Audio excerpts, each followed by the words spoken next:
وأشهد أن لا إله إلا الله وحده لا شريك له وأشهد أن سيدنا ومولانا محمدا عبده ورسوله أما بعد فأعوذ بالله من الشيطان الرجيم بسم الله الرحمن الرحيم من عمل صالحا من ذكر أو أنثى وهو مؤمن فلنحيينه حياة طيبة ولنجزينهم أجرهم بأحسن ما كانوا يعملون. وقال النبي صلى الله تعالى عليه وسلم من صان نفسه في شهر رمضان لم يشرب فيه مسكرا لم يعمل فيه خطيئا لم يقذ فيه مؤمنا ببهتان زوجه الله كل ليلة 100 حوراء وبنى له قصر لو أن الدنيا كلها وضعت فيه لكانت كمربة عنز في الدنيا أو كما قال صلی اللہ تعالی علیہ وسلم. میرے محترم بھائی اور دوستو، ایک بت پرست اپنے بت کو یاد کیا کرتا تھا، یا صنم یا صنم یا صنم یا صنم. 70 سال گزر گئے. ایک دفعہ اس کے منہ سے غلطی سے زبان پھسل گئی، یا صمد یا صمد. تو اللہ نے کہا لبیک یا عبدی لبیک، اے ہے لبیک یا عبدی لبیک. فرشتوں نے کہا یا اللہ یہ تو تجھے جانتا ہی نہیں، غلطی سے کیا کیا؟ اللہ نے کہا 70 سال سے انتظار کر رہا تھا کہ کبھی مجھے پکارا. آج پکارا تو ہے، چاہے بھول کے ہی پکارا ہے. اللہ اپنے بندے سے بڑا پیار کرتا ہے. ہم تو مسلمان ہیں، مشرک کافر. ابراہیم علیہ السلام کا مہمان آیا. پہلے آدمی ابراہیم ہے جو مہمان کے بغیر کھانا نہیں کھاتے تھے. پہلے مہمان نوازی کی ایسی بنیاد رکھی. مہمان آیا، کھانا رکھا، اس نے لقمہ توڑا اور منہ میں ڈال لیا. ابراہیم علیہ السلام نے فرمایا یار بسم اللہ تو پڑھ لے. وہ کہنے لگا میں تو اللہ کو جانتا نہیں، کس کو پڑھوں؟ تو ابراہیم علیہ السلام نے اس کے آگے سے کھانا اٹھایا اور کہا نکل جا، میں اللہ کے منکر کو کھانا نہیں کھلاتا. وہ اٹھ کے دروازے تک نہیں پہنچا کہ جبریل آ گیا. واہ میرے رب، واہ میرے رب، تو ایسا مہربان. لوگوں نے تجھے کیا سمجھ لیا؟ جبریل آ گیا تنبیہ لے کر. کس کی خاطر؟ مشرک کی خاطر. کس کو تنبیہ کی جا رہی؟ خلیل اللہ. 4000 نبیوں کے باپ کو تنبیہ کی جا رہی کہ ابراہیم منکر تو وہ میرا تھا، 70 سال سے میں نے روٹی بند نہیں کی، تو کون تھا روٹی اس کے آگے سے اٹھانے والا؟ یہ تو میرا اس کا معاملہ ہے کہ وہ مجھے نہیں مانتا. تیرے پاس تو مہمان بنا کے بھیجا تھا، بولا اسے کھانا کھلاؤ. یہ اللہ مشرک کے لیے ہے. تو ابراہیم علیہ السلام کی دوڑ لگوا دی. او بھائی آجا آجا آجا آجا، میرے اللہ نے تو مجھے ڈانٹ دیا تیری خاطر، آؤ. ان کا وہ کہنے لگا بھائی ابراہیم تیرا رب بڑا زبردست ہے، میں اسے مانتا بھی نہیں پھر بھی میری سفارشیں کرتا ہے، چل مجھے اس کا کلمہ ہی پڑھا دے، ایمان بھی نصیب ہو گیا. تو کسی کو گناہ میں دیکھ کے حقیر نہ جانو، اس کی حوصلہ افزائی کرو، اس کو پیار کرو، اس کو سینے سے لگاؤ، اس کے لیے دعا کرو. اللہ کرے گا چھوڑ دے. یہ شرابی ہے، یہ جواری ہے، یہ چرسی، یہ لہجے اختیار نہ کرو. اللہ بڑا غنی بے نیاز ہے. پتہ نہیں کس کو کس بات پہ معاف کر دے اور کس کو کس بات پہ پکڑ لے، اسے کوئی پوچھنے والا ہے؟ لا يسأل عما يفعل. اور کسی کو حق نہیں کہ اللہ کی رحمت کو تنگ کرے. ہاں بے شک اللہ کا قانون ہے کہ یزید اور حسین ایک ترازو میں نہیں تولے جا سکتے. یہ اللہ کا قانون، ورنہ تو ساری کربلاؤں کو آگ لگا دو. رات کا زانی اور رات کا رونے والا اگر دونوں کے لیے برابر قانون ہے تو قرآن کو بھی آگ لگا دو، سیرت کو بھی آگ لگا دو، کربلاؤں کو بھی آگ لگا دو. 1.25 لاکھ صحابہ کی تاریخ کو اٹھا کے دریا میں ڈال دو. رات کو ناچنے والی، رات کو رونے والی اگر برابر ہیں، زکات دینے والا، جوڑ جوڑ کے جائیدادیں بنانے والا اگر یہ برابر ہو جاتے ہیں تو پھر تو قرآن کو اٹھا کے رکھ دو کسی جگہ. لیکن اللہ کی رحمت کو پابند نہیں کیا جا سکتا. جس کو چاہے معاف کرے، جس کو چاہے پکڑ لے. تو بھائیو اگر شراب کی عادت ہے تو توبہ کر لو، توبہ کر لو. اللہ اپنے ہاتھوں سے پلانے والا ہے. دوسرا، ماں باپ کا نافرمان. عاق لوالدیہ، ماں باپ کی نافرمانی وہ بلا ہے. جبریل انسان کی شکل میں، یا رسول اللہ متی الساعۃ، قیامت کب آئے گی؟ آپ نے کہا مل مسئول عنہا بعلم من السائل. آپ نے فرمایا کہ مجھے نہیں پتا، اللہ کو پتا ہے. وہ کہنے لگے کوئی نشانی تو بتائیں. آپ نے کہا جب اولاد ماں سے نوکر جیسا سلوک کرے گی تو قیامت آ جائے گی. ان تلد الامۃ ربتها، ماؤں سے نوکر جیسا سلوک ہو رہا ہو، بیٹیاں ماؤں کو جھاڑ رہی ہو، اولاد ماں کو کی ڈانٹ ٹپٹ کر رہی ہو، باپ کو کوس رہی ہو، تو سمجھو قیامت آ گئی۔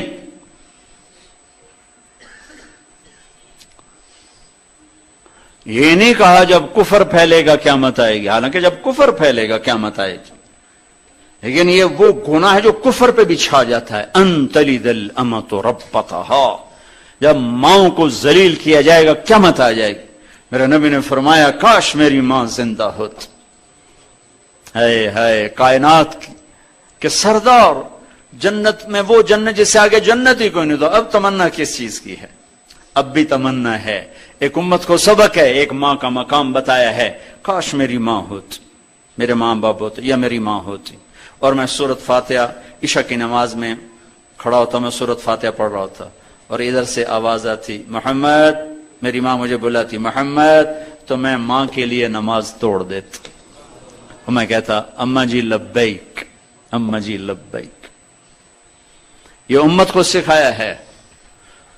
12,000 کا قافلہ لے کر آپ نکلے مدینہ سے حج کے لیے، 25 ذوالقعدہ کو، چلتے چلتے چلتے آپ ابوا پہنچے۔ ابوا میں آپ کی والدہ ماجدہ کی قبر ہے، اور یہ 12,000 کا قافلہ 70,000 کا ہو چکا ہے۔ آپ ایک دم راستے سے اندر پہاڑوں میں چل دیے۔ جنہیں معلوم تھا انہیں تو پتا تھا کہاں جا رہے ہیں۔ 70,000 کا مجمع، حیران ہے آپ اندر پہاڑوں میں کیا کرنے جا رہے ہیں؟ کیا کرنے جا رہے تھے؟ ماں کی قبر کی زیارت کے لیے جا رہے تھے، کہ وہاں قریب حضرت آمنہ کی قبر مبارک تھی۔ 2000 میں حضرت آمنہ کی قبر پہ پہنچا تھا۔ زندگی سفروں میں گزری، بڑے مقدس مقامات پہ پہنچا، بیت اللہ کے اندر 2 دفعہ گیا، پر جو کیفیت میرے نبی کی ماں کی قبر پر میری تھی وہ کبھی نہیں تھی۔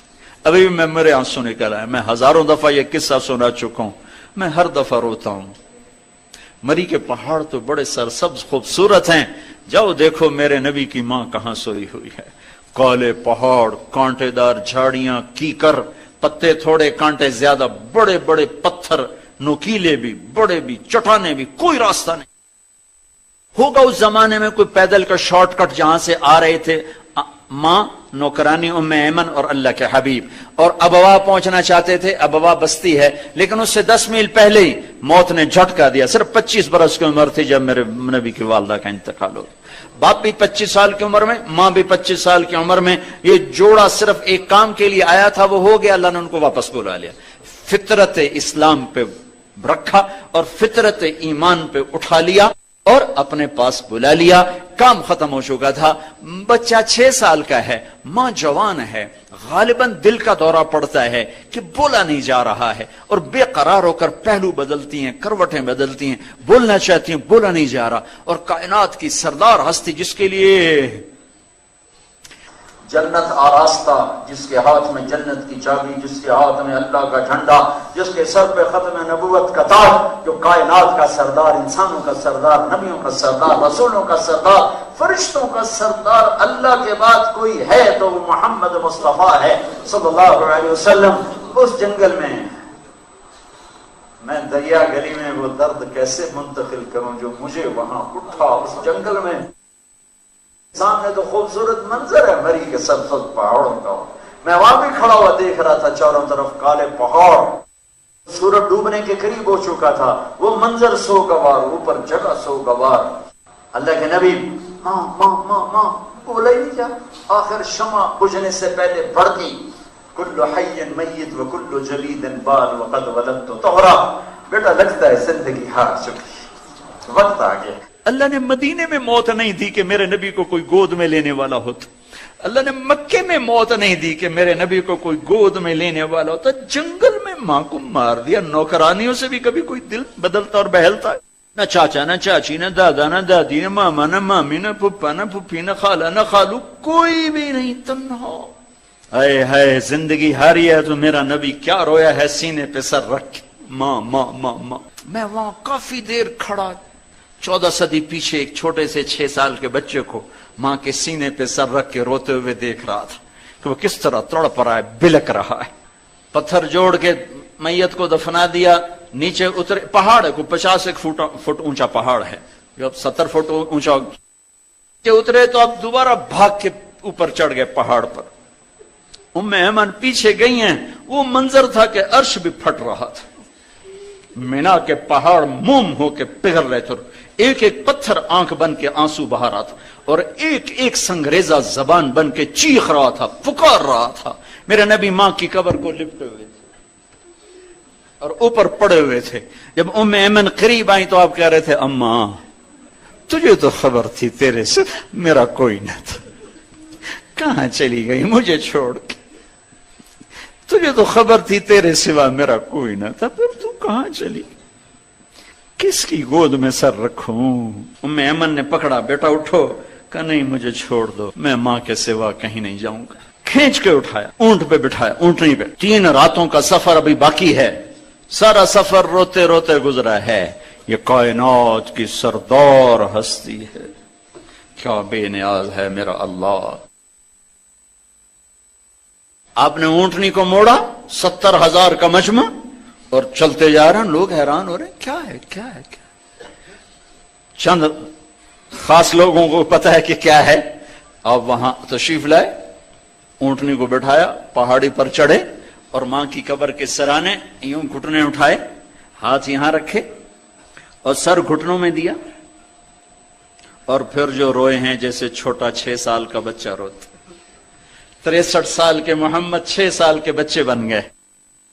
اور ماں کی قبر کے سرانے اتنا, اپریل کا مہینہ, سر ننگا, اتنا روئے کہ سارا وجود تر آنسوں سے, ساری داڑھی تر آنسوں سے, ہچکیاں لگ گئیں, ہچکیاں. پھر فرمایا میں آج رات اپنی ماں کے پاس گزاروں گا. 70 وہاں تو 70 آدمی نہیں بیٹھ سکتے. 70 کہا بھائی ادھر پھیل جاؤ, میں آج رات اپنی ماں کے پاس گزاروں. یہ پیغام دیا ہے.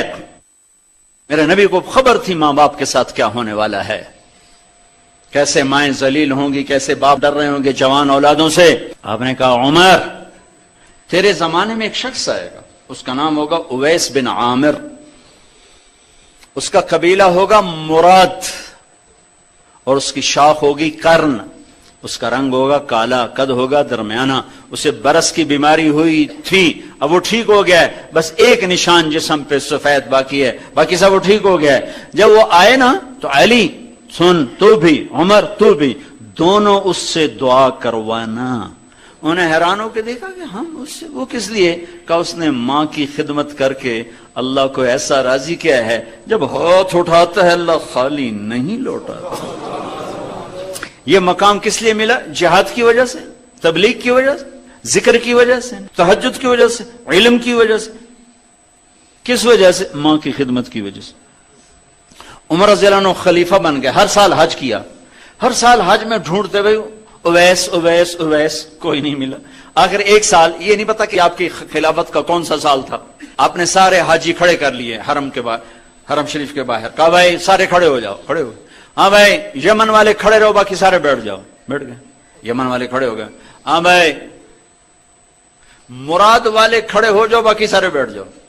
تو سارے بیٹھ گئے. کچھ لوگ قبیلہ مراد کے رہ گئے. مراد, میں 4 سال پہلے یمن جماعت میں گیا تو وہاں حضرت اویس کرنی کے گاؤں اور ان کے قبیلے کے لوگوں کی زیارت بھی ہوئی, ملاقات بھی ہوئی. کولے پہاڑوں میں گاؤں ہے, ابھی چھوٹا سا گاؤں ہے. تو مراد والے کھڑے ہو گئے. کہاں بھائی سارے مراد والے بیٹھ جاؤ, مراد کی شاخ قرن والے کھڑے رہو. تو صرف ایک آدمی بچا. ہم نے کہا تم قرنی ہو؟ کہا جی. اویس کو جانتے ہو؟ جی. میرا بھتیجا ہے, میرے بھائی کا بیٹا. وہ تو پاگل سا ہے, آپ اس کا کہاں پوچھ رہے ہیں؟ تو عمر رضی اللہ عنہ رونے لگے. کہا وہ نہیں, تو پاگل ہے. یہ بتا آیا؟ کہا جی آیا ہے. کدھر ہے؟ کہا اونٹ چرانے نکل گیا تھا عرفات کی طرف, تو آپ نے حضرت علی کو ساتھ لیا اور عرفات کی دوڑ لگا دی. وہاں پہنچے تو دیکھا اسی رنگ روپ کا حلیے کا آدمی جو میرے نبی نے بتایا تھا, ایک کیکر کے درخت کے نیچے کھڑے نماز پڑھ رہا ہے اور اونٹ اس کے گرد چر رہے ہیں. یہ دونوں حضرات آ کے بیٹھ گئے. انہوں نے محسوس کر لیا 2 آدمی آ گئے. انہوں نے نماز مختصر کر کے سلام پھیرا تو حضرت عمر نے پوچھا کون ہو بھائی؟ کہا جی مزدور ہوں. کہا تیرا نام کیا ہے؟ کہا جی اللہ کا بندہ. کہا میرے بھائی ہم تو سبھی اللہ کے بندے ہیں, جو نام تیری ماں نے تیرا رکھا ہے وہ کیا ہے؟ وہ کہنے لگا آپ کیوں پوچھ رہے ہو؟ اسے نہیں خبر یہ کون بیٹھے. وہ تو پہلی دفعہ ہیں. تو حضرت علی بولے یہ امیر المومنین ہیں عمر اور میں ہوں علی بن ابی طالب. پھر وہ ایسے کانپ گئے کہ میں معذرت معافی چاہتا ہوں. السلام علیکم یا امیر المومنین، السلام علیکم یا علی ابن ابی طالب، مجھے خبر نہیں تھی، میں آپ کو پہچانتا نہیں تھا، فرمائیے میں اویس. حضور نے کہا ہاتھ اٹھاؤ دعا کرو. وہ رونے لگے کہ میں آپ کے لیے، اللہ کی قسم ساری دنیا اویس کرنے سے بھر جائے، عمر اور علی کے جسم کے ٹوٹے ہوئے بال کے برابر نہیں. یہ صرف ہمیں سبق دینے کے لیے یہ قصہ، ساری کہانی اس لیے وجود میں لایا میرا نبی کہ امت کو، مری والوں کو پیغام دینا تھا. تو کہنے لگے بھائی ہمیں اللہ کے نبی کا حکم تھا، ہمارے لیے دعا کرو. تو انہوں نے ان کے لیے دعا کی اور اتنی بڑی ہستیوں نے آمین کہا. پھر میرے نبی نے فرمایا کہ قیامت کے دن جب حساب ہو جائے گا تو لوگ جنت میں جا رہے ہوں گے، اویس بھی جا رہا ہوگا. چلتے چلتے چلتے چلتے چلتے جنت کے دروازے پر آئیں گے تو اللہ کہے گا اویس کو روک دو باقی چلے جاؤ. تو اویس گھبرا جائیں گے، بھی ایک ہی گل بنی، بوئے تھے آ کے روک گئے. وہ کہیں گے یا اللہ مجھے کیوں روک لیا؟ اللہ فرمائیں گے پیچھے مڑو. وہ پیچھے مڑ کے دیکھیں گے تو جہنم کے لوگ کھڑے ہوں گے بے شمار. تو اللہ تعالیٰ فرمائیں گے یہ دیکھ رہے ہو نا یہ جہنم کے لوگ، اب تو انگلی کا اشارہ کر، جس کی طرف انگلی کرتا جائے گا تیری طفیل میں آج لاکھوں انسانوں کو جنت میں ڈالوں. ربیہ اور مضر کے قبیلے کی تعداد کے برابر اعلیٰ عدد ہے. ربیہ و مضر لاکھوں جہنمی کا تیری طفیل جنت میں ڈالوں گا تیری ماں کی خدمت. آج کی نسل صرف پیسہ ہی جانتی ہے، بلکہ آج کے بڑے بھی پیسے کے غلام ہیں. پیسہ پیسہ پیسہ، باپ بھی پیسہ، اماں کو بھی پیسہ چاہیے، بچوں کو بھی پیسہ چاہیے. نہ ماں باپ کے پاس فرصت رہی اولاد کو سکھانے کی، نہ اولاد کے پاس فرصت ہے اس مقام کو سیکھنے کی. تو لہذا سب کچھ موجود ہے، محبتیں ختم ہیں، سب کچھ موجود ہے، الفتیں ختم ہیں. آپ نے فرمایا میں جنت میں گیا، میں نے تلاوت سنی. میں نے کہا یہ کون تلاوت کر رہا؟ تو کہا جی یہ وہ ہیں حارثہ بن نعمان. اچھا حارثہ بن نعمان. 2 صحابہ کے بارے میں آتا ہے کہ جیسی انہوں نے ماں کی خدمت کی کسی نے نہیں کی، ایک حضرت عثمان اور ایک حارثہ بن نعمان. کہا جی حارثہ تو مدینے میں بیٹھے مرے تو نہیں کہ جنت میں تلاوت کی آواز آ رہی.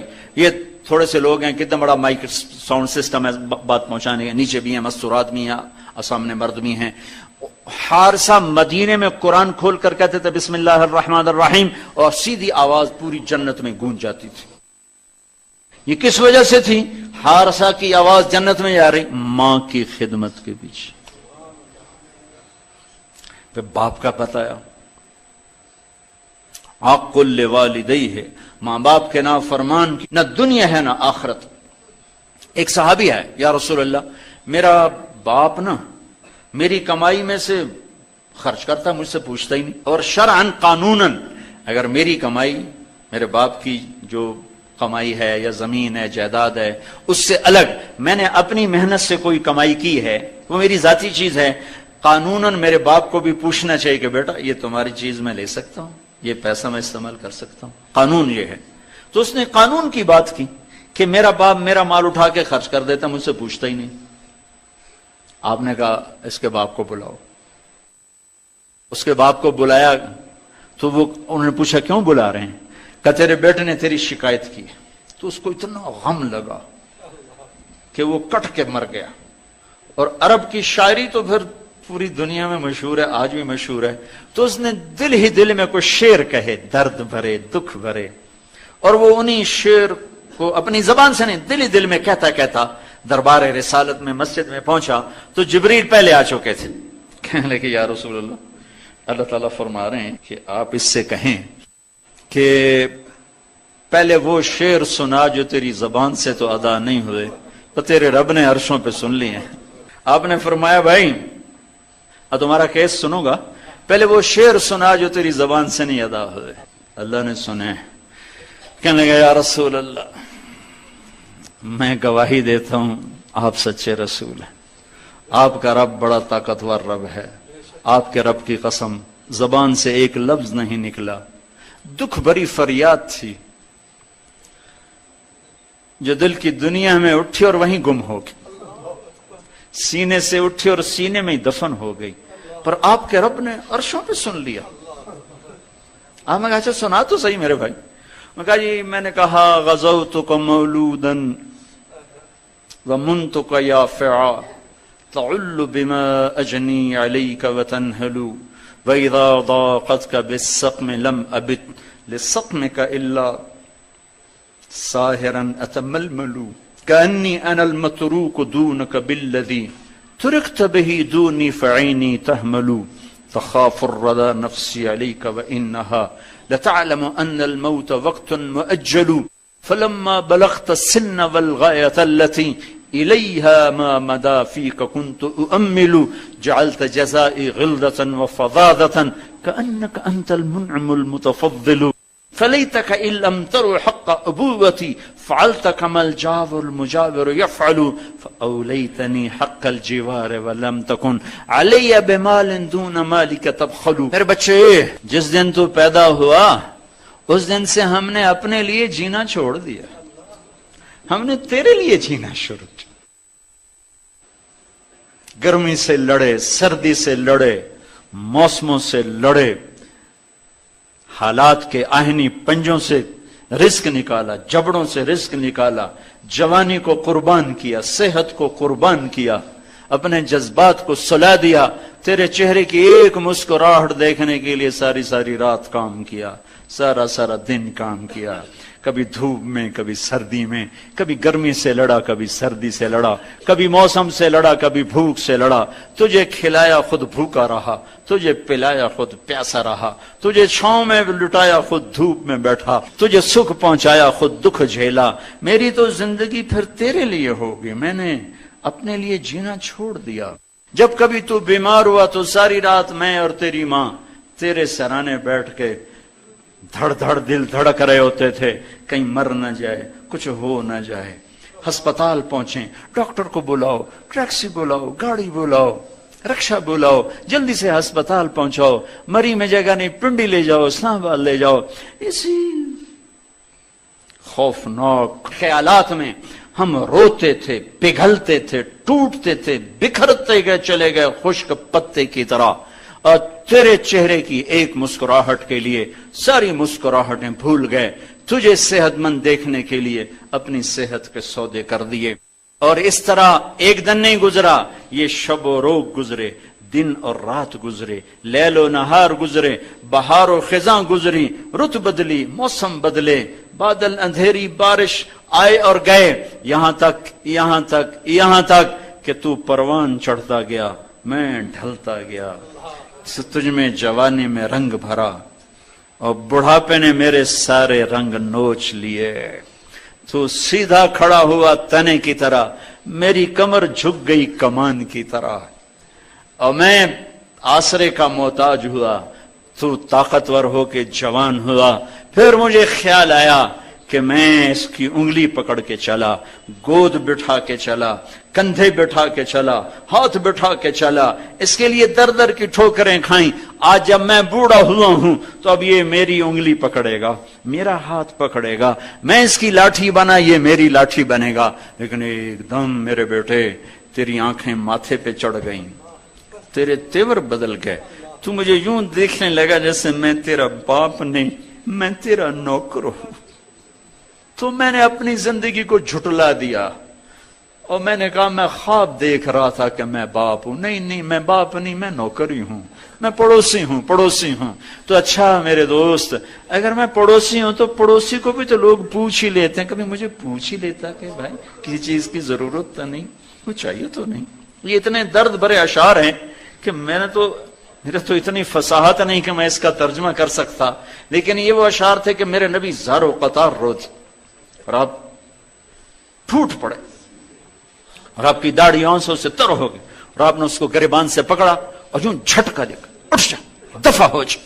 انت و مالک لابیک, تو باپ کے خلاف مقدمے کرتا ہے, نکل جا, تو اور تیرا سب کچھ تیرے باپ کا ہے. یہ صرف روزے شب قدر سے متعلق نہیں ہے کہ ماں باپ کا نام فرمان ہے تو اس کی شب قدر برباد ہو گئی. ماں باپ کا نام فرمان ہے تو سب کچھ برباد ہو گیا. ہے بجلی کا جانا تو ٹھیک ہے، بڑی مشقت کی بات ہے، لیکن کوئی اتنی بڑی بات نہیں ہے۔ ہمارے تھر پار کر میں آج بھی 2000 سال پرانی زندگی ہے، لوگ ہم سے زیادہ صحت مند ہیں۔ گھر گھر میں ماں باپ کی نافرمانی یہ میرے دیس کا زوال ہے۔ لوڈ شیڈنگ میرے دیس کا زوال اتنا نہیں ہے، گیس کی کمی اتنا زوال کا سبب نہیں ہے، سب سے بڑا زوال کردار کا ہے۔ گھر گھر میں لوڈ شیڈنگ ہے، ماں باپ دکھی ہیں اولاد سے۔ ایک جوان بیٹا باپ سے کہہ رہا تھا تو آج تائیں میرے واسطے کی اور اس کا باپ جو اس کے چہرے پہ کرب تھا، وہ زبان حال سے تو کہہ سکتا تھا، زبان قال سے کچھ نہیں کہہ سکتا تھا۔ جو اس باپ کے چہرے پہ کرب تھا میں آج تک نہیں بھولا۔ تو آج تائیں میرے واسطے کی کیتا ہے، تو آج تائیں میرے واسطے کی بنایا ہے۔ حضرت علی سے کسی نے پوچھا آپ کا بیٹا حسن کیسا ہے؟ فرمایا جب دن ہوتا ہے تو میرے پیچھے چلتا ہے، آگے نہیں چلتا، کہ اگر پیچھے سے کوئی دشمن وار کرے تو اس کے اوپر آئے، میرے اوپر نہ آئے، چونکہ آگے تو میں خود دیکھ رہا ہوں۔ جب رات ہوتی تو میرے آگے چلتا ہے کہ اندھیرے میں نظر نہیں آ رہا، تو کوئی دشمن سامنے سے وار کرے تو میرے اوپر آئے، میرے باپ پر نہ آئے۔ جس کمرے میں بیٹھا ہوں اس کی چھت پہ نہیں چڑھتا کہ باپ کے اوپر نہ ہو جاؤں۔ کھانے پہ میرے ساتھ بیٹھتا ہے تو جب تک میرا ہاتھ سالن میں ہوتا ہے اپنا ہاتھ نہیں بڑھاتا، جب تک میرا ہاتھ روٹی کی طرف نہ بڑھے اپنا ہاتھ نہیں بڑھاتا کہ پتہ نہیں کون سی بوٹی میرے باپ کو پسند اور میں پہلے اٹھا لوں۔ امام زین العابدین اپنی ماں کے ساتھ کھانا نہیں کھاتے تھے، اور عرب میں عیب تھا الگ الگ کھانا، اکٹھے کھانا دستور تھا۔ اب بھی یہی حال ہے، اکٹھے کھاتے ہیں، ایک بڑے تھال میں مل کر کھاتے ہیں۔ تو ایک آدمی نے کہا آپ تو اپنی ماں کے بڑے فرما بردار ہیں، تو آپ ان کے ساتھ کھانا کیوں نہیں کھاتے؟ کہ مجھے ڈر لگتا ہے کوئی ایسی بوٹی نہ اٹھا لوں جو میری ماں کو پسند تھی اور میں نے اٹھا لی تو میں کہیں نافرمان نہ ہو جاؤں۔ ابو ہریرہ رضی اللہ عنہ نے دیکھا دو آدمی جا رہے، ایک جوان ایک ذرا بوڑھا، یا ھذا، وہ کھڑے ہو گئے نوجوان، ما ھذا منکا، یہ تیرا کیا لگتا ہے؟ کہا جی میرے باپ ہیں۔ کہا کبھی اس کے آگے نہ چلنا، کبھی اس کے آگے نہ چلنا، کبھی اس سے پہلے نہ بیٹھنا، کبھی اس سے پہلے نہ بیٹھنا، کبھی اس کا نام لے کے اس کو نہ پکارنا۔ ماں باپ کی نافرمانی صرف روزے کو برباد نہیں کرتی، شب قدر کو برباد نہیں کرتی، پورے معاشرے کو برباد کر دیتے۔ لیکن ایک بات اس میں اضافی کہوں گا جو میرے معاشرے کا بہت بڑا ناسور ہے اور بہت بڑا درد ہے۔ ماں باپ کا زور میرے اوپر ہے، میں ماں باپ کی غلامی میں، ماں باپ قتل بھی کر دے تو قتل کا کیس نہیں درج کیا جا سکتا۔ باپ اگر اپنے بیٹے کو قتل کر دے تو اس کے بدلے میں باپ کو قتل نہیں کیا جا سکتا، باپ کا اتنا حق ہے، لیکن یہ سارا حق میرے اوپر ہے، میری بیوی پر نہیں ہے۔ میرے ماں باپ ہیں، ساس سسر کا بہو پہ کوئی شرعی حق کوئی نہیں ہے، لیکن یہ میرے معاشرے کا جبر ہے کہ آنے والی لڑکی پس کے رہ جاتی ہے۔ خامن سے زیادہ سسر کا حق، خامن سے زیادہ ساس کا حق، خامن سے زیادہ خامن کی بہنوں کا حق، خامن سے زیادہ خامن کے بھائیوں کا حق۔ یہ ظلم و ستم روا ہے، اور ہر گھر میں کوئی کروڑوں میں ایک گھر ایسا ہو جس میں رواداری ہو تو الگ بات ہے، لیکن ہر معاشرے میں یہ ظلم ہے۔ وہ کہتے اساں شادی اس واسطے کیتی، ہن ساڈی روٹی ساڑیاں دیاں پر نہیں گئیاں، ہن ساڈی روٹی کون پکاوے؟ ساڈے پتر دی بیوی نہ پکاوے تو ہور کون پکاوے؟ ہاں اس کی سعادت ہے وہ پکائے، اس کی جنت ہے وہ پکائے، اس کی خوشبختی ہے وہ خامند کے ماں باپ کی خدمت کرے، لیکن جان بین میں حق کسی کا کوئی نہیں ہے۔ نہ ساس سسر کا حق ہے بہو پر، نہ بہو کا حق ہے ساس سسر پر۔ میرے ذمہ اپنی بیوی کے حقوق ہیں، میری بیوی کے ذمہ میرے حقوق ہیں، میرے اوپر میرے ماں باپ کے حقوق ہیں، میرے اوپر میری بہنوں کے حقوق ہیں، میرے اوپر میرے بھائیوں کے حقوق ہیں۔ میری بیوی ان کے لیے یا میری بیوی کا ان پر یا ان کا میری بیوی پر کوئی حق نہیں ہے، لیکن آج ہر گھر میں لڑائی ہے، ساس بہو کی نفرت، سسرال اور بہو کی نفرت، اس نے آگ لگا دی ہے اور معاشرہ انتہائی ناہموار ہو چکا ہے۔ ایک یونیورسٹی میں بیان کیا لاہور میں، تو بیان کے بعد ہم بیٹھے تھے ان کے چانسلر کے کمرے میں، تو ایک کہا جی ایک لڑکی آپ سے ملنا چاہتی۔ میں نے کہا میں ابھی مصروف ہوں، بعد میں مل لوں۔ کہا جی وہ بہت رو رہی ہے، بہت رو رہی ہے۔ میں نے کہا پتہ نہیں کیا مسئلہ بنا. تو میں اٹھ کے چلا گیا, ساتھ ایک اور کمرہ تھا, وہاں بیٹھ گئے. اس نے مجھے ایک پرچہ دے دیا. پرچہ تو خیر میں نے بعد میں پڑھا.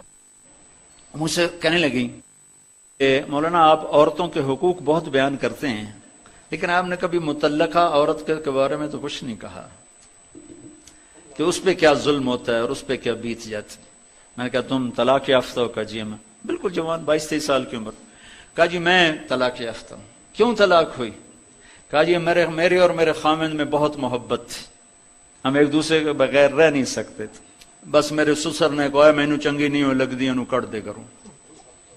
کہ پورا سال میرا سسر میرے خامند اوے مینو چنگی نہیں ہو لگ دی انو طلاق دے, اوے انو فارغ کرو, مینو چنگی نہیں ہو لگ دی.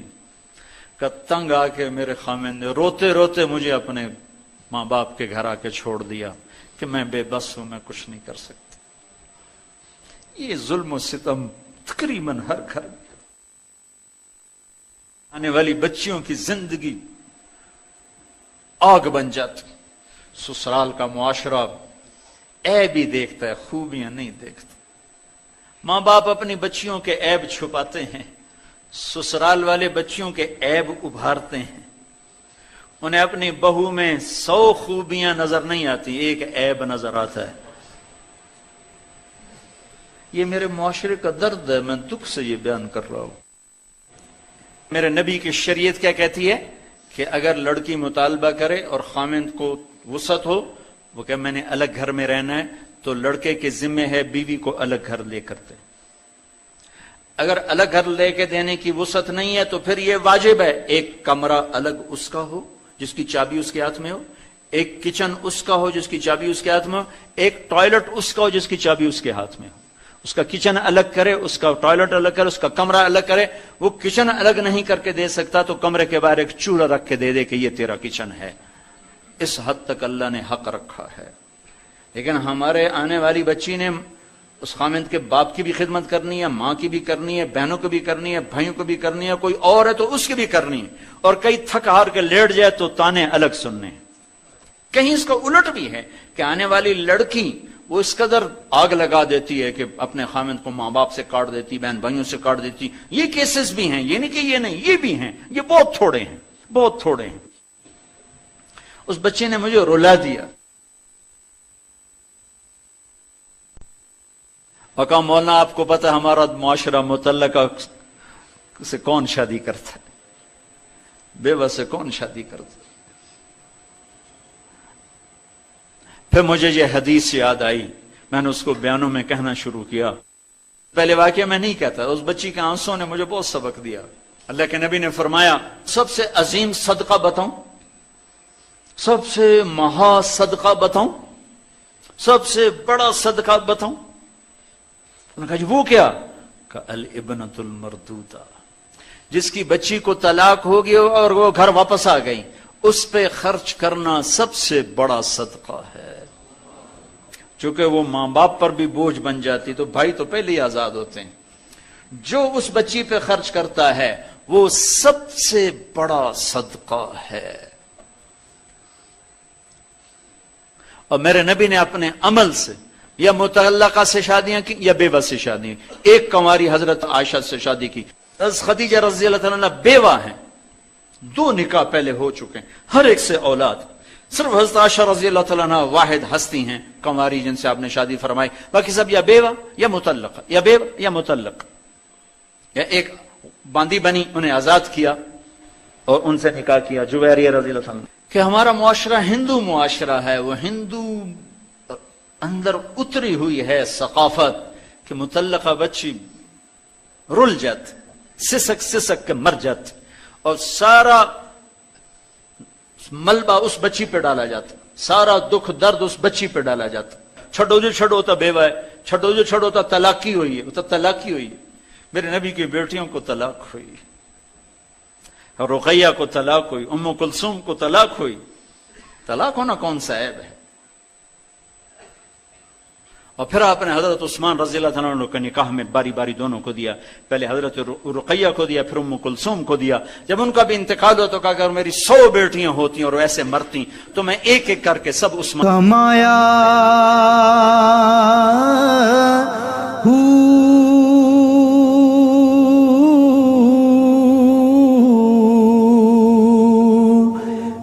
میں بھج مسیتی وڑیا نا تسبا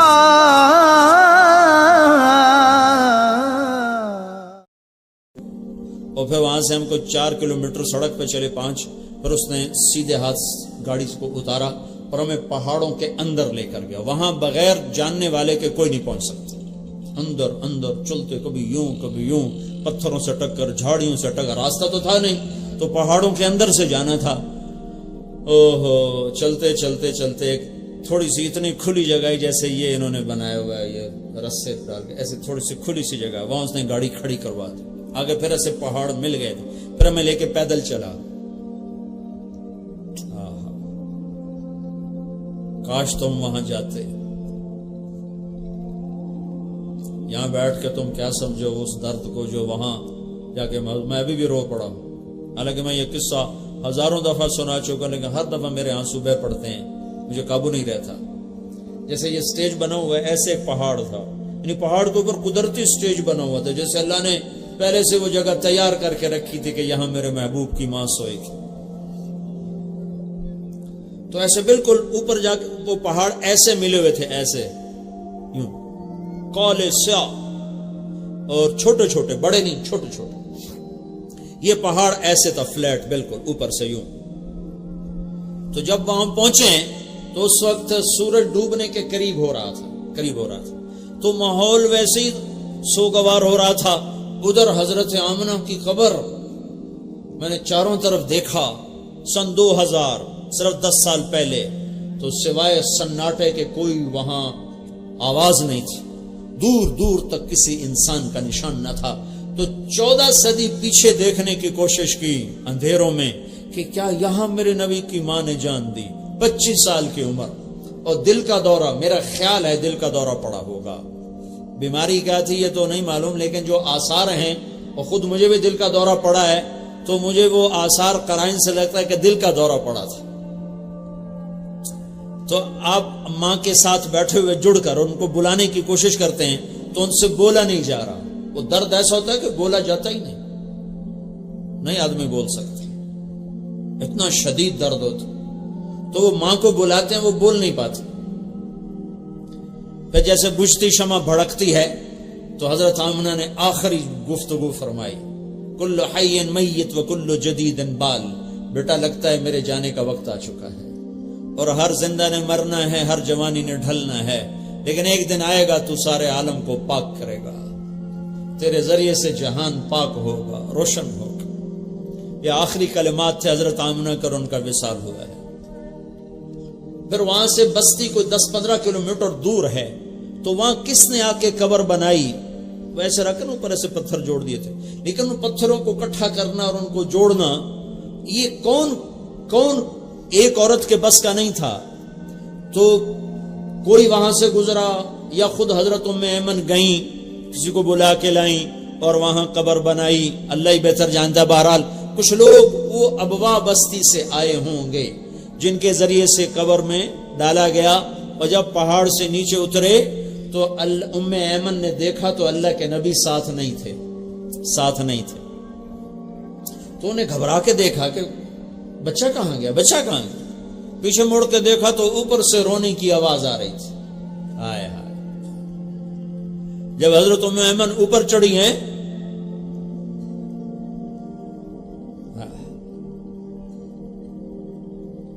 میں جب یہ قصہ بیان کرتا ہوں میں وہیں پہنچ جاتا ہوں.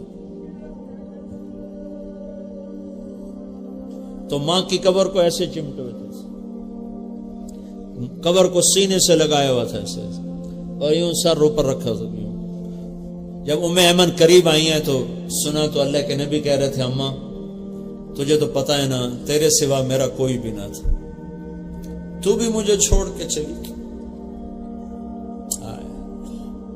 واہ یا رسول اللہ، کیا غم اٹھائے، کیا دکھ دیکھے. آج اسی کی امت اسی کے سینے میں خنجر اتارتی ہے، اسی کے طریقوں کا مذاق اڑاتا ہے. اما تجھے تو خبر تھی تیرے سوا میرا کوئی نہیں، پھر تو مجھے چھوڑ کے کیوں چلی گئی؟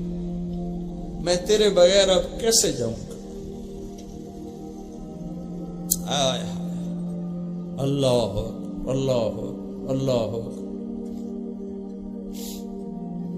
ام ایمن نے کھینچا کہ اٹھو بیٹا، کہا نہیں مجھے چھوڑ دو۔ ان کو بھی ماں کہتے تھے کہ اماں مجھے چھوڑ دو، میں ماں کے بغیر کہیں نہیں جاؤں گا، بس مجھے ادھر ہی چھوڑ دو۔ انہوں نے زبردستی کھینچا اور مکے تک آنسو بہتے گئے، آنسو بہتے گئے۔ اس بات کے 57 سال گزر گئے اور اللہ کے نبی نے حج کیا آخری۔ تو جب آپ ماں کی قبر کے پاس پہنچے تو آپ کے ساتھ 70,000 حجاج تھے، اندازہ ہے میرا، اندازہ۔ جب مدینے سے نکلے تھے تو 12,000 تھے، مکے پہنچے تو 1,00,000، عرفہ میں پہنچے تو 1,25,000، تو یہ 2 منزل پہلے کی بات ہے، تو تقریباً 60-70,000 کا مجمع تھا۔ اس مجمع کے رہنے کی جگہ ابوا کی بستی تھی جہاں کھلا میدان تھا، لیکن جب آپ ماں کی قبر پر پہنچے تو آپ نے سب سے کہا ادھر ہی سب قافلہ اتر جائے۔ سب کو وہاں تو 70 آدمیوں کے رہنے کے لیے مسئلہ بن جاتا ہے، میرے نبی نے 70,000 سے کہا ادھر ہی جہاں جگہ ملے بیٹھ جاؤ، خیمے لگا دو، اور خود اپنا خیمہ لگا کر پھر احرام باندھا۔